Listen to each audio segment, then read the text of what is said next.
Opposition parties in Tripura, including the CPIM and the Congress, had demanded the dismissal of Fisheries Minister Sudhanshu Das after a video surfaced online allegedly showing him admitting that elected representatives has been accepting money from contractors and businessmen.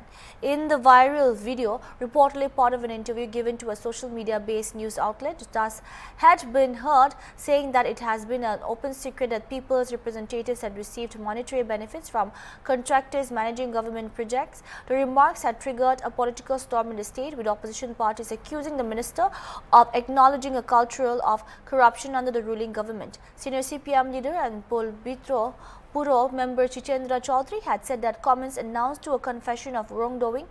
He had demanded that the Chief Minister remove Das from the cabinet immediately, citing allegations of disproportionate wealth.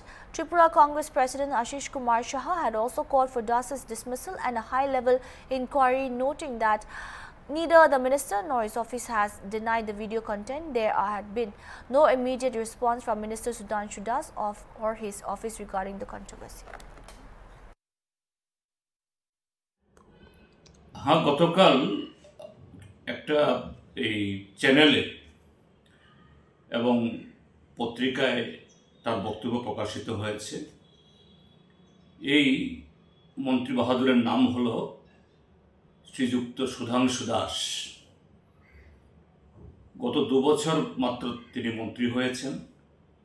তার আগে 5 বছর তিনি বিধায়ক ছিলেন এবং ইতিমধ্যেই এই মন্ত্রী মহোদয় সম্পর্কে তার বিধানসভা কেন্দ্রের এবং সারা ত্রিপুরা রাজ্যের মানুষের অসংখ্য অভিযোগ। গত 10 দিনে আমাদের রাজ্যে সাংস্কৃতিক জগতে দুজন নক্ষত্রের পতন আমরা সম্মুখীন হয়েছি। পদ্মিনী চক্রবর্তী এবং হীরাদি, এই দুজন নৃত্যশিল্পী প্রথিতযশা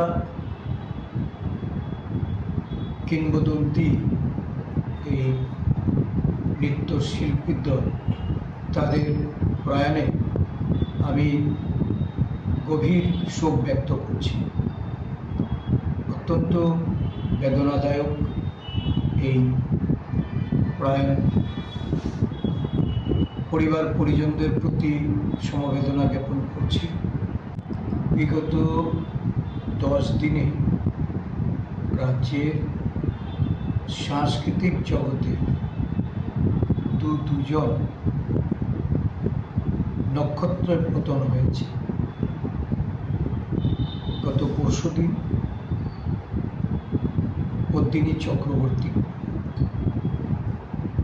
একজন প্রথিতযশা নাট্যশিল্পী এবং উনি এই রাজ্যে নাট্য জগতে একজন কিংবদন্তি নারী। ঠিক তেমনি